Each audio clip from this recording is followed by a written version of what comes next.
I am continuing in my reading. What I'm doing in this series is to read through the entire standard works of the Church of Jesus Christ of Latter-day Saints. This consists of the Bible, the Book of Mormon, the Doctrine and Covenants, and the Pearl of Great Price. I am continuing reading in a chronological order, according to event, not according to publication or volume, so I'm skipping around a bit as I move along. Okay, we are back in the Gospels again. Of course, we're going to be in the Gospels for a while, but Christ has just finished the Sermon on the Mount. He is up in Galilee because they are still conspiring to kill him in Jerusalem.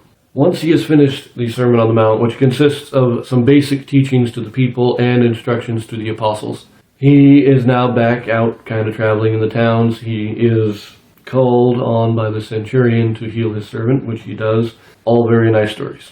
We now turn to Luke chapter 7. In this video, we have a Joseph Smith translation. Now, what the Joseph Smith translation is, this is a translation or correction done by Joseph Smith to restore those passages that have been lost or corrupted over the years. We now turn to Luke chapter 7, and we're going to read verses 11 through 17.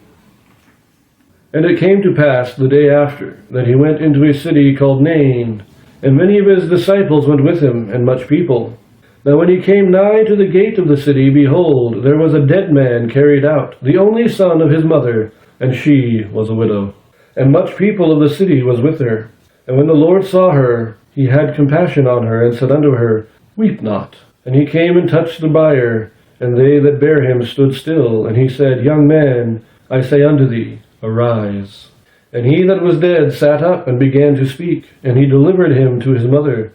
And there came a fear on all, and they glorified God, saying that a great prophet is risen up among us, and that God hath visited his people.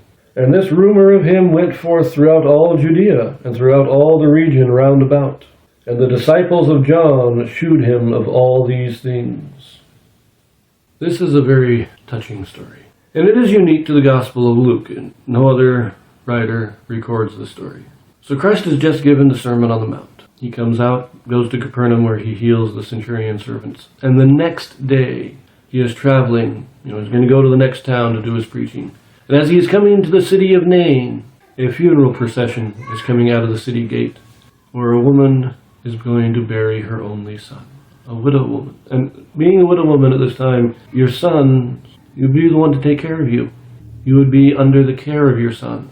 And this is her only son who has died. And so there's nobody left to take care of her. She is on her own. And it says Christ has compassion on her. This is not done for the sake of the son. It is done for the sake of the mother. And nobody asks him. Nobody says anything. Nobody even considers. He comes over and he raises the man from death. Now this is the first time Christ has raised the dead, as far as we have a record of. He's done many miracles. He has healed the blind. He has healed lepers. He has healed the lame. He has cast out the unclean spirits, all these great things. But now he is raising the dead. If my memory serves, the only two prophets in the Old Testament to have raised the dead in this way were Elijah and Elisha. Christ, and that's why they say here, a great prophet has arisen among us. Elijah was considered, next to Moses, Elijah is the greatest prophet of the Old Testament. The Jews looked back to Elijah as one of the greatest men. And now Christ is doing the same miracles that Elijah did. This is a great prophet.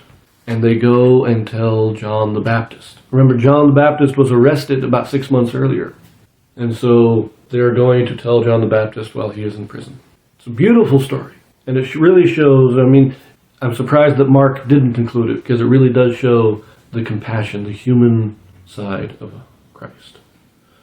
As I was editing this video, a thought occurred to me, and I wanted to share it. It should be part of this. So, in this story, Christ sees a widow woman. Her only son has just died, and he has compassion on her.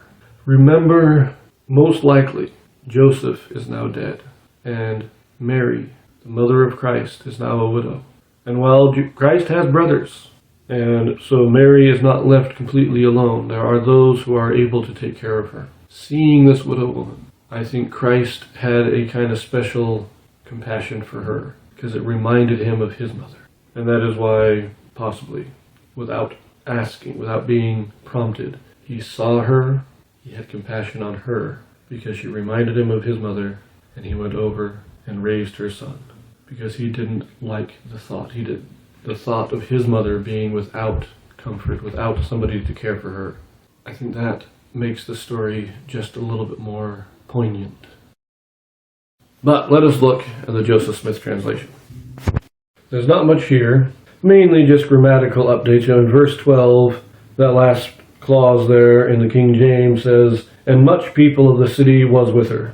A little awkward, but Joseph Smith corrects it. "And many people of the city were with her." Flows better in the grammar. In verse 13, instead of "and when the Lord saw her," it says, "and now the Lord saw her."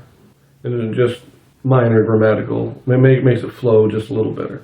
Verse 14 again, "and they that bear him stood still," is corrected, "and they who bear it stood still." So they who bear the buyer. And then in verse 15 it says, "and he that was dead sat up," and Joseph Smith corrects it to "he who was dead sat up." So all just minor grammatical corrections, but it is a beautiful story. And I leave that here. We're actually going to be continuing in single Gospels for each video for a little while again. And I will read a little bit more here in Luke before turning to Matthew. So I will see you there.